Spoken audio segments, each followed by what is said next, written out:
welcome to our Season 1 finale episode of Hydra BPM. I'm your host, Brandon Plavka. We are planning a Season 2 launch in late November, early December, depending on holiday schedules. Things can get pretty crazy for potential guests during the holiday seasons, so that'll be a bit of a moving target. And during the season hiatus, we will still continue to release content in the form of our doses clips. If you've seen those in the feed, they are typically shorter, but yet still intended to be informative, interesting, and or thought-provoking for the audience. During that time, we'll also be keeping you up to date with channel announcements for when Season 2 will actually launch. And as we prepare for Season 2, your feedback is incredibly valuable to the ongoing improvement and success of our podcast, both in the form of our format and our content. So please visit Hydra BPM on all the major social platforms, LinkedIn, Facebook, Twitter, Instagram, and search Hydra BPM. You'll be able to find us, or you can send an email to hello@hydrabpm.com. That's HELLO at hydrabpm.com. And give us feedback about what you think of the show, again, whether it be in format, content, or otherwise. But we certainly want to try to include that going forward as we firm up those details for Season 2.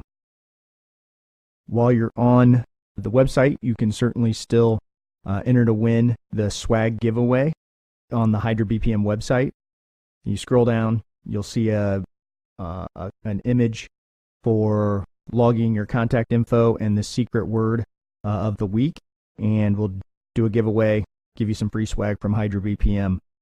And speaking of which, the secret word this week is hello.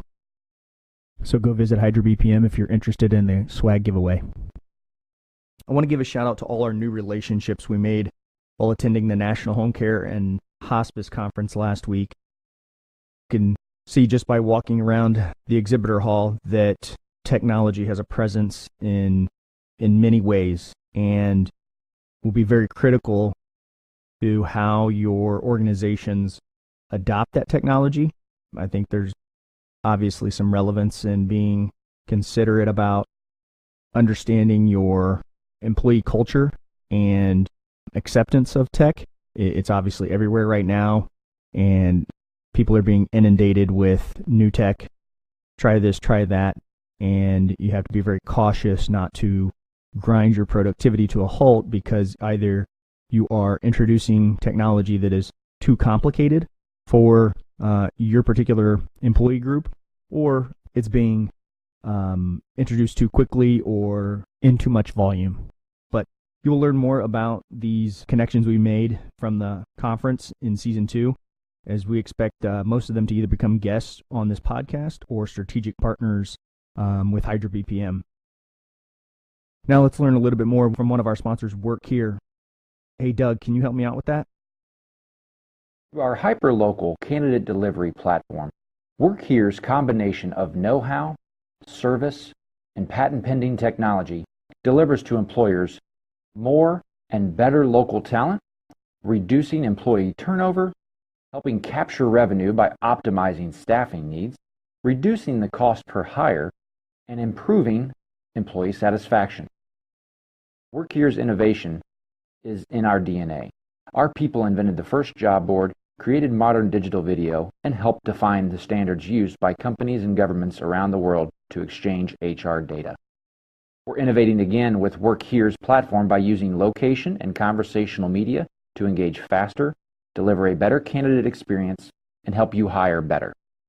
To learn more, call us today at 317-897-1928, go online to workhere.com, or email us at info@workhere.com.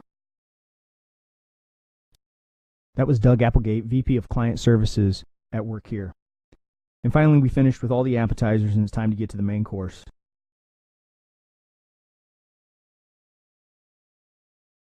Our guest today is a healthcare executive from Philadelphia who sold her ABA therapy company to a national home health organization a few years ago after starting it in her basement. While you often see founders walk away after an acquisition, Kathleen's passion for the value of ABA services and the children have caused her to stay the course. She gives us a detailed comparison between ABA therapy and the more familiar occupational, physical, and speech therapies. The industry is growing and positioned to change the lives of millions in need, but an extremely challenging obstacle looms.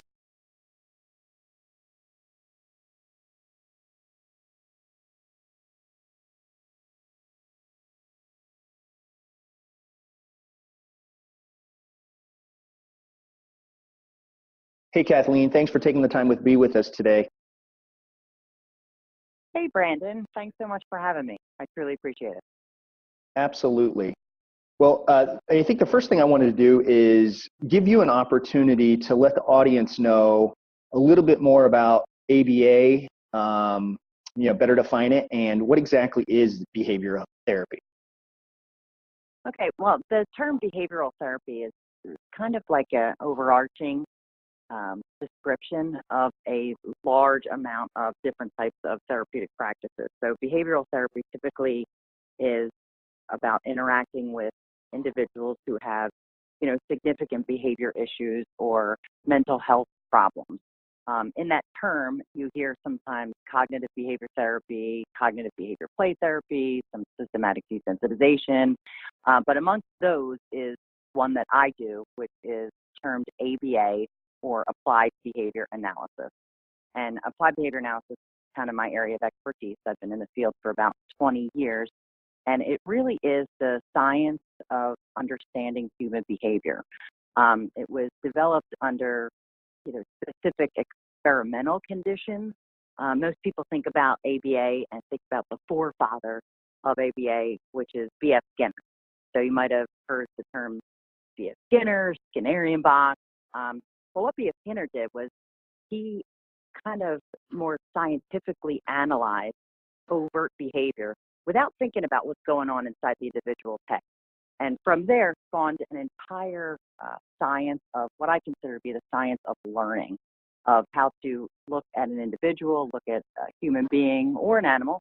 Started off with animal training, but human beings, and taking a look at their behaviors and how we can change or shape those behaviors towards more socially significant outcomes. I know that's a mouthful, so if you want to ask a follow-up to that one, Brandon, I'd be happy to answer. Yeah, well, I'm sure there's a lot of terminology in there that people are either Googling right now or circling back and trying to understand, hitting pause, back up 10 seconds, play, so forth and so on. So yeah, I'll try to dig into it a little bit. One thing that you said that jumped out to me, though, was you said that some of that work that B.F. Skinner did early on was he kind of defined it as looking at some of the behaviors without maybe either analyzing or dialing too much into what was going on in their head. Did I understand that correctly? And if so, could you kind of better define what you mean from that? And more, is it like that he was looking at more subconscious behavior that maybe they weren't really necessarily aware as to why they were having the behavior that they were? Well, B.F. Skinner, and actually within the science of behavior, or ABA, we see behavior and overt behavior, meaning behavior that I can see. I can see or hear or feel or measure. That in and of itself is a very interesting variable. So what he did was he started recording overt responses. So let's just talk about it in terms of a pigeon. A pigeon pecks a little circle in a Skinner box, which is what they did. And when he pecks it a certain number of times, food arrives. So what they used was the measurement of how many times a pigeon would peck at a certain thing. Would they learn to differentiate between a red dot and a yellow dot? And very, very basic, what we consider to be overt behavior. We're not thinking about what the pigeon's thinking. We're looking at what the pigeon is doing and what's happening in the context of that behavior. So fast forward to, and that was umpteen years ago. Fast forward to the present day, those same learning principles are used for human behavior. Positive reinforcement to increase a child's speaking skills, for example, continuing to develop those overt responses that I can see, I can touch, I can measure. Measurement is the key in ABA. We measure every particular aspect of whatever behavior we're looking at, whether it's the quote unquote bad stuff or the targeted behaviors or the good stuff, the stuff that we want to see more of. And in my field, we see a balance of both of those. So for children that I work with, we see kids throwing tantrums, which obviously, parents know tantrums, whether you have a child with special need or not. That tantrum I can measure. I can measure how long it happens. I can measure how significant it is, how severe it is. I can treat that tantrum without thinking about, oh, what's going on inside that individual's head. I could say, oh, the kid dropped down in the middle of the supermarket, threw a tantrum, and mom said, fine, you can have the lollipop, and gives the lollipop. Well, that to us as behavior analysts, we look at that and say, now that tantrum is more likely to occur in the future because the tantrum works to get the lollipop, so to speak. Without getting too scientific, the lollipop actually was a positive reinforcement for the tantrum. Now, from the mom's perspective, mom's like, oh my gosh, I'm just going to make the tantrum stop, Sure. so let me go ahead and give the lollipop. But as a behavior analyst, my job is to treat the tantrum and to look at it. At this point, I don't think about what's going on with the private events or any type of quote unquote subconscious things that are going on with the child, but instead I say, what's happening in the environment that is supporting this behavior, that is feeding into this particular behavior, and what can I change? So do I give in to the lollipop or do I not give in to the lollipop? Those are the questions I face every day, Brandon. Yeah. The earth-shattering ways of ABA, the lollipop or not, should I give it? To give the lollipop Yeah. or to not give the lollipop? So to try to, for the audience, maybe draw a line, right, is that maybe the behavioral psychologist or the other practice in kind of the same space would be is that individual is going to want to understand why that tantrum even occurred, right? What were the events for the last 6 months to a year to 3 years of that child's life that maybe have attributed into that moment, whereas in your space, it's a little more specific to understanding that environment. Is that a fairly good assumption or an overview of what the differential there? It's a good overview. I think nowadays there's every psychologist would agree that the lollipop's not a good idea to give this Sure. kid when they're tantruming, and they use the basic principles of ABA. Generally speaking, other areas of psychology, cognitive psychology, so to speak, attempt to analyze what is going on through inside someone's head. So their self-talk. I mean, there's no way that a behavior analyst says that does not happen. I talk to myself in my own head all the time, and you can't see it and you can't measure it, but it still happens. Right. So cognitive psychologists will typically try and use talk therapy and say, okay, tell me what you're thinking. And then that person can verbalize or attempt to verbalize what's going on a regular basis. Or they document, throughout their week, this is what's going on in my head. And then the psychologist typically tries to analyze that and change that. Behavior analysts do the same thing. We do analyze self-talk in more of our higher functioning populations, and we'll do the same types of things. But our difference is we don't think that thoughts produce behavior, but instead we think that thoughts are maintained by the same kind of consequences. So if I'm telling myself repeatedly, I'm terrible, I'm terrible, I'm terrible, and that's affecting other aspects of my behavior, that thing that I'm telling myself, I'm terrible, I'm terrible, I'm terrible, is somehow reinforced in my own self-talk. Other psychologists, look at it in a different dynamic, and they would say, well, that self-talk is why that person exhibits specific anxiety behaviors, specific other behaviors, etc. And we see it a little bit differently. That is not to say that one is right and one is wrong. It's just two different therapeutic paradigms, so to speak. And I just happen to be trained in the one. Of course, I think it works better, but I'm biased. Sure. well, and I would think that, and I'm obviously taking a shot in the dark here a little bit, not being trained, in either space, is that given how you and I know each other from the pediatric therapy world, is that I would have to assume at some level, for some kind of your point of the obvious reasons, is whereas a cognitive behavioral psychologist is going to want to have that self-talk and have that conversation, try to understand what's going on through somebody's head. That's not a realistic option in somebody, 3 years and younger. So to me, I right away think that in some ways, obviously the ABA therapy seems much more appropriate certainly from a demographic perspective in that regard. Is that true or not true, or would there be other ways that maybe you would differentiate that? I wholeheartedly agree with you. When we're talking about population younger than 10, whether the population is typically developing or has developmental disabilities, the ability for a child to introspect, to look inside and document and understand what they're thinking and why they're thinking, that's very, very difficult. Yeah, even when they can articulate it, right? Yeah, right, exactly. Yeah, right. Even when they can speak fluently, it's hard to be able to internalize that and make introspect. No, it makes a ton of sense. I get it. Absolutely. And so what has been beneficial with understanding ABA therapy, and I got into the field, with the idea that I wanted to help children. I'm a peds girl. So I truly enjoy pediatric therapy. It is the one type of therapy that I find is very effective for many different domains, especially in the pediatric population. So to your point, if I can't articulate what's going on in my head, it's going to be very hard for somebody to help me, navigate that. So instead, we shape the environment. Our biggest job in ABA is to actually teach functional skills. So instead of throwing a tantrum to get that lollipop, maybe we just ask for a lollipop. And maybe mom has to give in to the lollipop when they ask the first time, instead of allowing the behavior to escalate. I want the lollipop. I want it. And then go in and do a full-blown tantrum. Maybe we reinforce that behavior of you ask for the lollipop. And then if, you can't have the lollipop, maybe we say, it's not right now, but I'm going to buy it and hold it.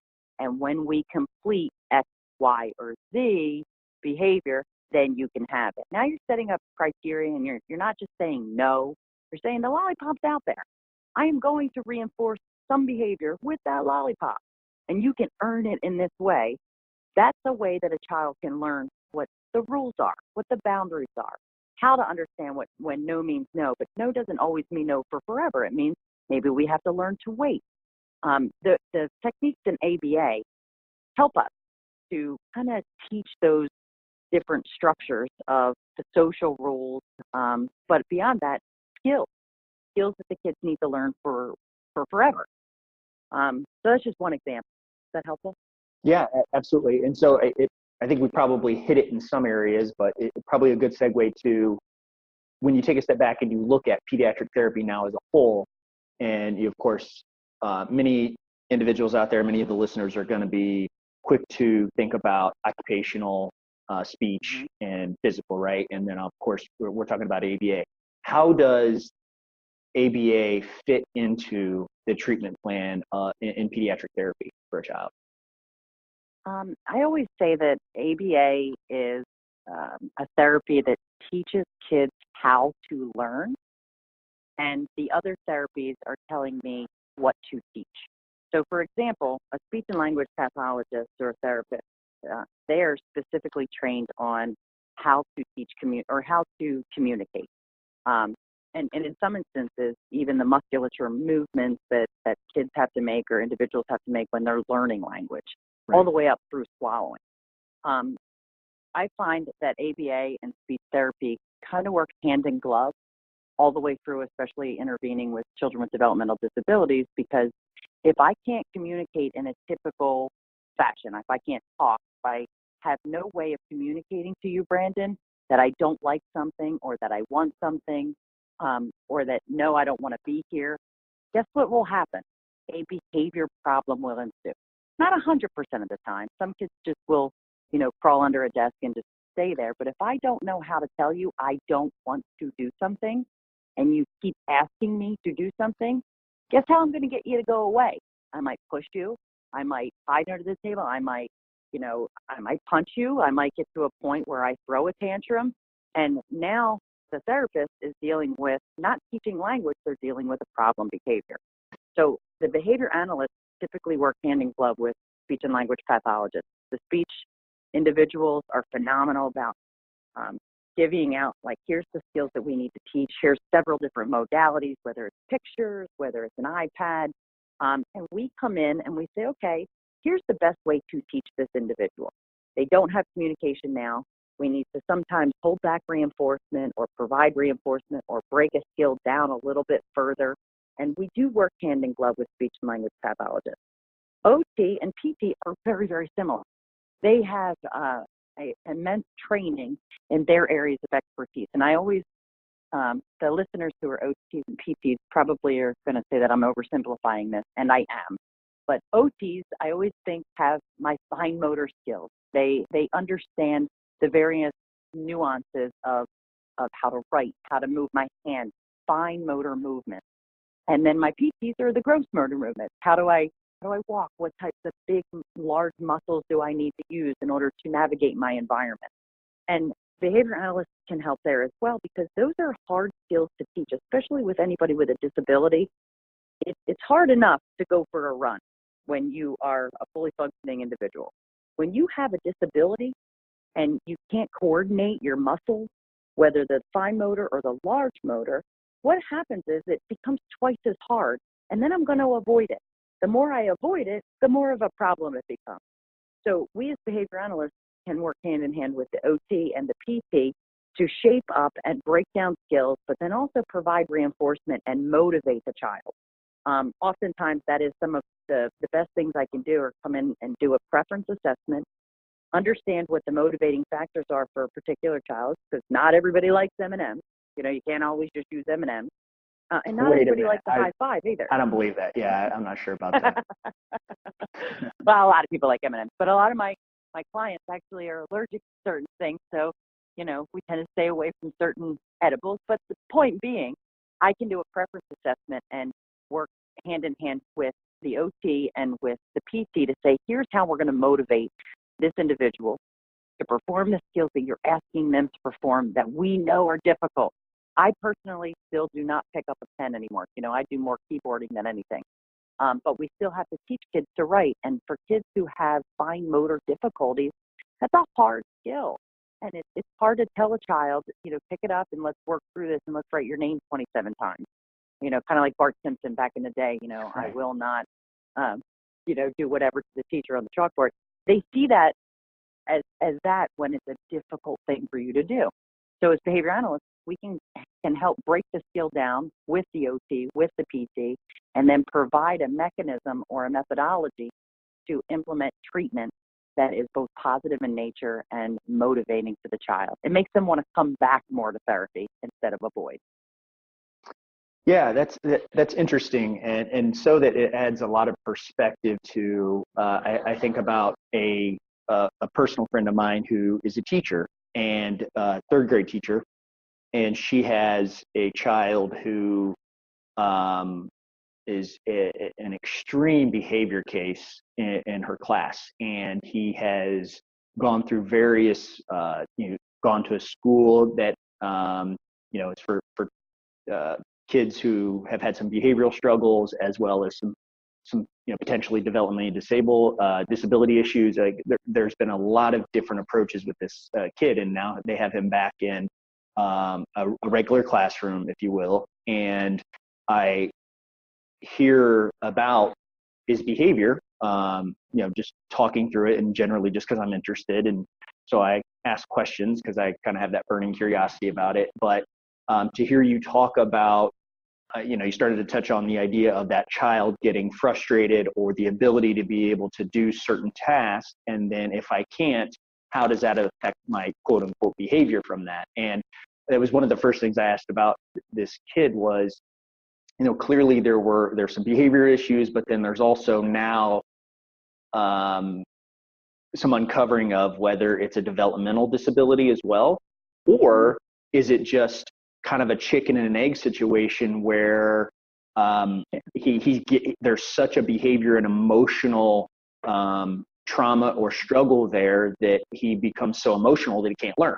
or is he just not capable of learning, right? And that's, I don't know if that ties into what you're saying, but I'll give you a third possibility that we see very frequently is that so long these behaviors have occurred. So, in first grade, I have a behavior issue and I get out of something very difficult. I don't do the math because right. I throw a tantrum and I end up in the principal's office. Well, now that's a behavior pattern. And then in second grade, it happens again and it gets worse. And now I go to a different school or I go to a different placement. And then in third grade and so forth and so on. all the way through, there's actually a lot of learning that is being missed. So whether they have a developmental disability or not, I am now 2 years behind academically because I missed that level of instruction because behaviors have occurred. So there is that third possibility. You say there might be a disability that was maybe, occasioning some of the behaviors. It might be that there's, trauma. That's absolutely something that we consider to be what we call like a setting event or an establishing operation to increase the likelihood of behavior issues. But then the third thing is these behaviors may have worked for a period of time to avoid things that, maybe there wasn't a disability in first grade, but now you're in third grade and you didn't learn what you needed to in first grade, so now you're behind. Does that make sense? It makes perfect sense. And I was going to introduce a fourth, but you kind of hit it on that end is that it kind of, in my mind, comes full circle in an idea, at least, of positive reinforcement in that if I behave this way as a child, I know that I don't have to do math.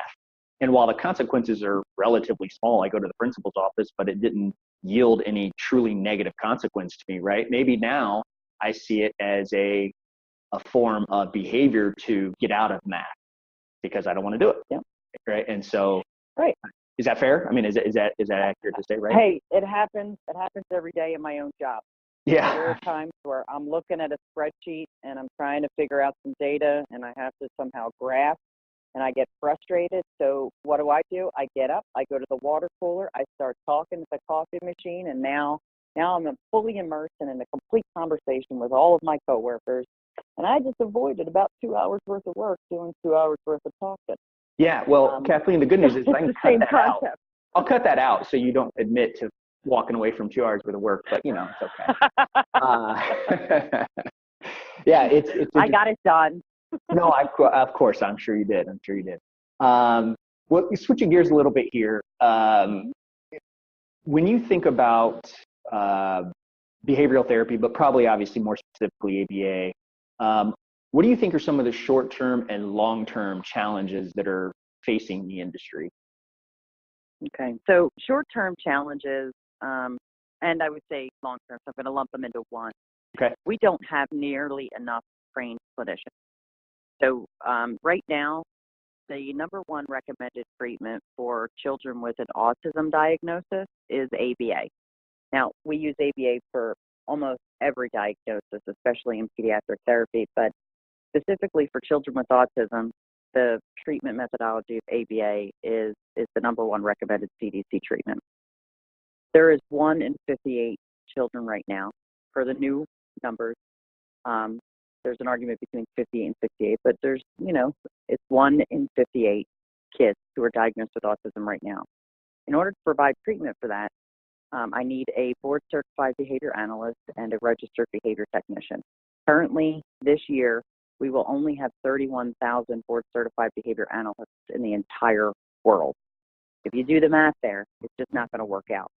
So the number one difficulty and challenge for me as a behavior analyst to be able to meet that need is trained clinicians and people getting interested in the field of ABA. So anybody who's in college, when they say, hey, what do you think I should do? Should I go for psychology? Should I do this? And I'm like, oh, please, for the love, go for behavior analysis because it is still a growing field. We are maximizing more than just treatment in the area of autism. We can help kids, with depression, with anxiety. These treatment methods work. I just don't have enough hands to help meet the need of the kids' issues that are out there right now. So that's the number one. Some of the other short-term issues that we have are funding. To be fair, I think 48 out of 50 states are now covering ABA services, but only for children with autism, which is phenomenal. 5 years ago, I couldn't say that. Now, they're covering ABA for children with autism. But I can do more than just work with children with autism. I can work with children with all developmental disabilities. We have mental health kids on our caseload, and the funding is just not catching up to the science of behavior. Every day I read something brand new about a new treatment option within ABA that addresses needs, kids with anxiety, kids with depression, social issues. But unless they have that autism diagnosis, it it gets very hard to get funding for that. And that's frustrating for parents, especially parents who are dealing with children with developmental disabilities and or mental health issues. So that's another aspect. And then moreover, and you and I have worked together before, but being able to provide these services in a home environment, it's very difficult to manage. The best, I think the best way to provide these types of services is in the home, school, and clinic. And that is very difficult to manage operationally. And I know you're not asking me about operations, but operationally, it becomes very difficult to schedule, to make sure you're training people, to make sure that we're compliant. So that's both a short-term and a long-term issue facing my industry right now. Yeah, the operational component of healthcare delivery is always an entire episode potentially in itself. So we can table that at some degree. Circling back to something you said originally, I want to give you an opportunity to maybe speak about it in a little more detail, because this could be a platform for gathering interest in this. Is what does it take to become a certified and or a registered behavioral tech, those two key roles that you need? What are we looking at as far as schooling and getting into that and becoming one of those? Please use this platform to educate people about what it means to be able to get into those positions. Okay, thanks, Brandon. So a board certified behavior analyst is a highly skilled clinician, and the education requirements are at minimum a master's degree in a related field, either psychology, special education, or behavior analysis. And then there's also specific coursework within that master's program that's required. Some people can get in and get their master's and then go for additional coursework beyond. And some of the additional coursework is specific to providing the science. From there, they need to have supervision.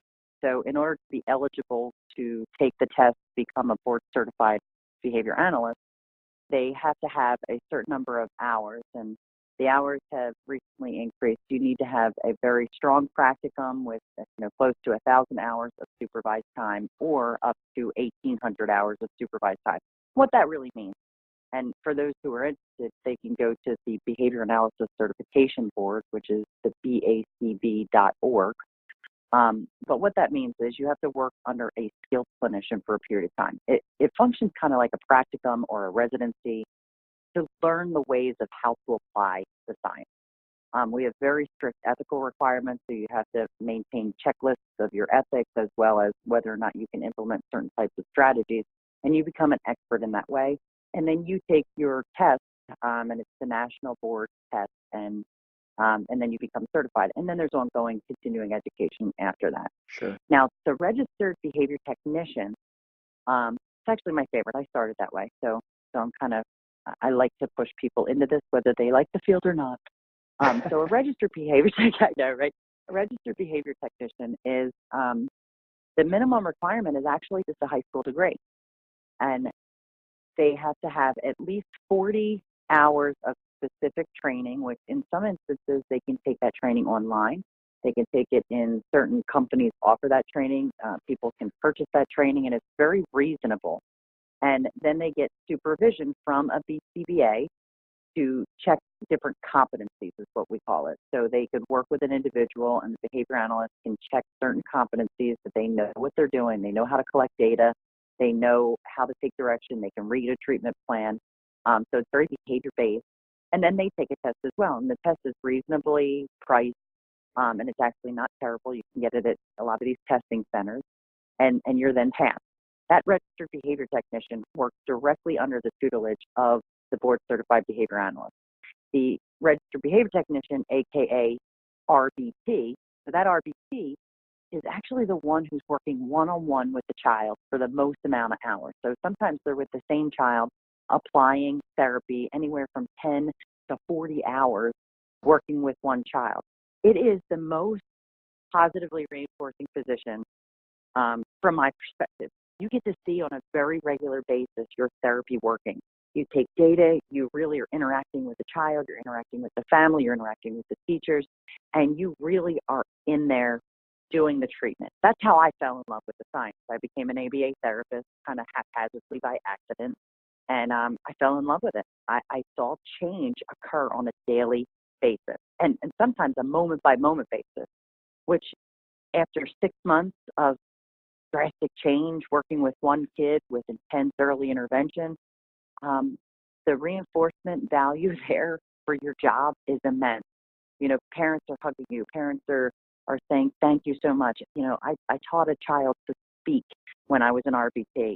And that to me was the most value that I still tell that story to this day. He said, I love you to his mom.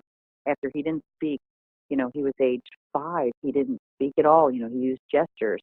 And after intense treatment, you know, he started to talk slowly but surely. And I was there for the first time his mom heard him say, I love you. Now, you can't ever give up that story. And nobody could pay me any money to get rid of that. You know, it was just so valuable to me.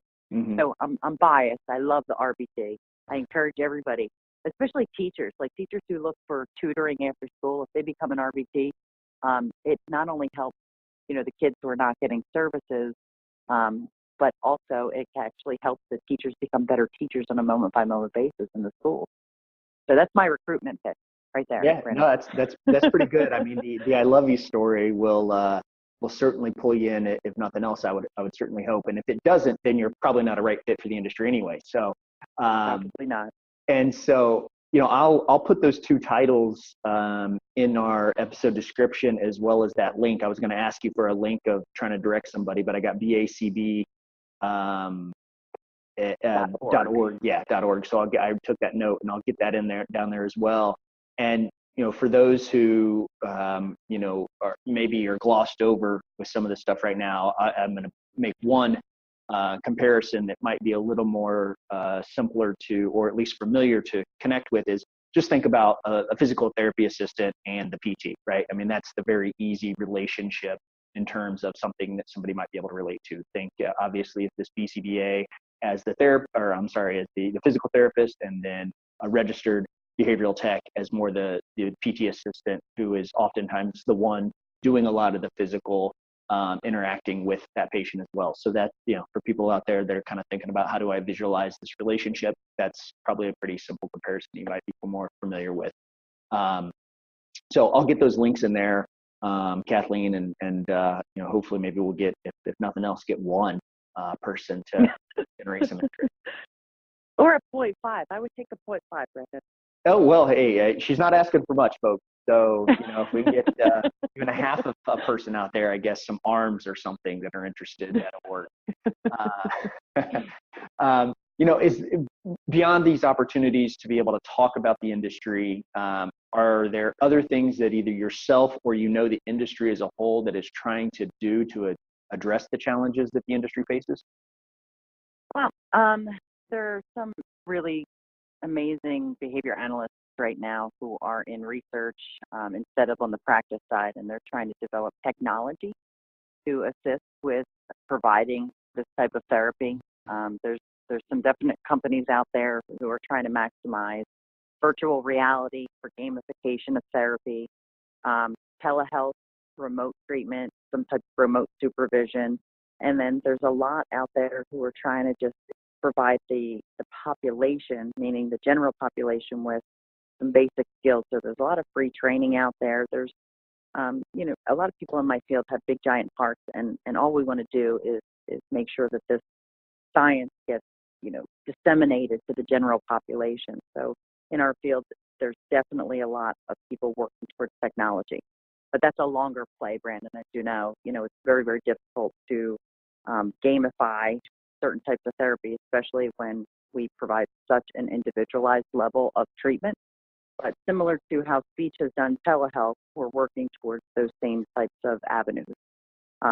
You know, there is funding out there for some of these things, especially in grant funding, and a lot of the universities are trying to capitalize on that in order to provide evidence-based research that says, yes, this is a good idea to do. Because we won't adopt it, at least, you know, in practice, until the researchers have proven that it works, and that it's evidence-based. Right. Yeah, and that's the key. There's a probably hundreds of ideas out there about how to gamify it, right? And they do it and you put it into application, but given your modality, even no matter how good it is and how fun and exciting it is, until you have replicable results, measurable and evidence-based as it becomes through a year, 2 years, whatever those numbers are, it's not coming out. And so no matter how great it is, there still has to be that scientific back research that does require at least, a year, 2 or more to validate that it's actually working. And so to your point, no matter how great it is, it's going to take some time. So it's very important for everybody to understand that. I think that those that aren't in the medical field, whether it be an ABA or anything else, is, they hear about this idea and it's like, well, why isn't it out yet? Or it seems like it would work. Well, they oftentimes hear about it prior to knowing how many more years or how many more studies it needs to go through before it meets some type of threshold that it's accepted in the community. And then even at that point, then does it become accepted by insurance and so forth and so on, right? Because at the end of the day, it's got to get compensated for somehow. Correct. All of us who are licensed, all your speech therapists, your OTs, your PTs, and BCBAs, we abide by our licensure as well as our certification, which says that we cannot apply any, unfounded type of therapeutic intervention. Some things sound like amazing, great ideas, and kids might like them, but long term it could be a detriment, and it may not necessarily work towards their advantage to have that. So we're very cautious about the types of therapy that we apply. And I would say we being all of pediatric therapy. Sure. Yeah. Excuse me. Kind of closing up here with our last question here, Kathleen. I'm going to circle back. You did kind of mention the operational component of healthcare delivery, specifically in ABA and otherwise. Is you mentioned that you're seeing kind of each year, now 48 out of 50 states, as you mentioned, are acknowledging or authorizing ABA services in some way. We know that I believe, correct me if I'm wrong, Medicaid has added coverage or is adding coverage for ABA too as well, right?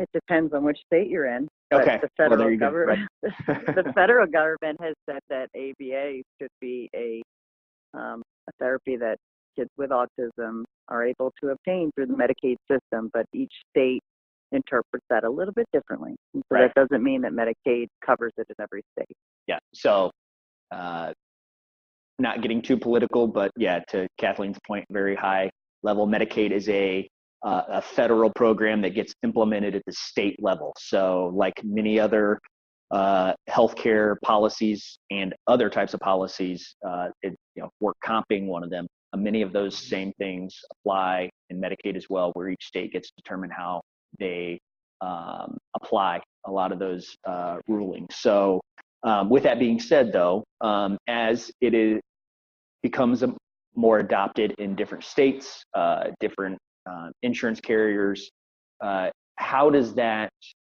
affect the industry as a whole? Both in one, we obviously recognize from a provider perspective, there's a tremendous shortage, but are there other ways that you see this either driving some of the pros and cons for both businesses in general, as well as the patients themselves? When you think about obviously more and more insurance carriers and or states are accepting this, but yet it's going to create some challenges in how do you deliver the care? So we're all going to have the problems with access to qualified clinicians, but what I tend to see when states add ABA on as coverage for our individuals, they actually see an increase in interdisciplinary care, meaning every child who gets these services, and once Medicaid covers, I now am able to work with speech and language pathologists, I'm able to work with OTs, I'm able to work with PTs to deliver a comprehensive treatment package. One thing I didn't mention is obviously the benefit is once Medicaid covers these services, it now allows more kids who maybe couldn't afford those services to have access to care. This care is very expensive. There's been some projections as it's about $60,000 per year to obtain therapy for both ABA as well as some other ancillary, treatment options per kid. Now, that's more sometimes than what one parent can make and bring in. So you can never fund that privately. And some of the private insurances have such high levels of copays. We're considered a specialist visit, so it's either high deductible that you have to meet or a high copay that you have to meet every time. So Medicaid allows us to have families that couldn't afford our services to access our services. But the other ramifications are that interdisciplinary care. Every child with any type of developmental disability, whether it's autism, any type of behavior disability, can always benefit from multidisciplinary approach, meaning not only the ABA person, but the OT, the PT, special education teachers, the full gamut of all care, so that this child can maximize, his ability to access long-term reinforcement, to be independent. So when Medicaid covers ABA, it allows actually for an expansion of services that kids get. Some of the difficulties of Medicaid covering ABA is the increased amount of regulations. Not everybody understands what ABA is.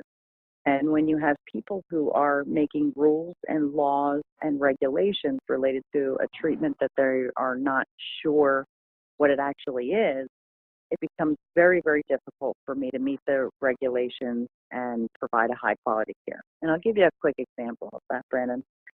One of the states that we perform services in is in Pennsylvania. And Pennsylvania is very lucky in that a lot of kids, whether regardless of income, if they have a developmental disability, they get Medicaid coverage for a lot of specialized services like ABA. But in the process of regulating and making sure that there's limited fraud, limited exposure, making sure that there's high quality for the consumers, they have put in some regulations in place that don't necessarily contribute to overall care, that might be under the mental health paradigm, that might require that a social worker be involved in my treatment. And while I love social workers being involved in my treatment, it's not always necessary. So it's an additional barrier or entry to care that I have to account for, both operationally and clinically. And it sometimes doesn't necessarily help towards those clinical outcomes that we look for. So some of the cons could be just that, those regulations that may or may not contribute to high quality care. I think that's the big one that I think about, actually. Yeah, well, and unfortunately for healthcare system in America in general, that applies beyond just ABA. Is you oftentimes will see someone, and this gets very bureaucratic very fast, but you think about any insurance policy or process for getting an authorization or getting into care, very much the same story, right? Is there's this extra hurdle and or process that really doesn't seem to add value in any way, other than because one, insurance didn't understand it well enough or didn't care enough, right, to put a more appropriate response in or a more appropriate step in the process? Or is it, whether anybody would admit it or not, is it intentionally designed to delay care in some way as a cost savings measure? And that too can be a whole conversation in and of itself, obviously. So we don't have to go down that rabbit hole, but hopefully, based on what you're saying, Kathleen, there, at the very least, more and more states, more and more administrators of policy in each state will take the time to understand this type of therapy better. So we can obviously begin to remove some of those barriers about getting access to care in this space. So I'll do my part by at least trying to push the interest of individuals to get into the BCBA courses and or get a certification, as well as even becoming an RBT. So I'll make sure that I post, again, those two titles in there and that link as well. And Kathleen, I very much thank you for taking the time to be with us today. Thank you, Brandon. This has been fun. Absolutely. Thank you to everyone who joined us during our first season. Genuinely appreciate helping the podcast get off to a successful launch. Please be sure to subscribe on your favorite podcast platform so you can stay up to date on upcoming announcements. And again, those doses that will keep you entertained between now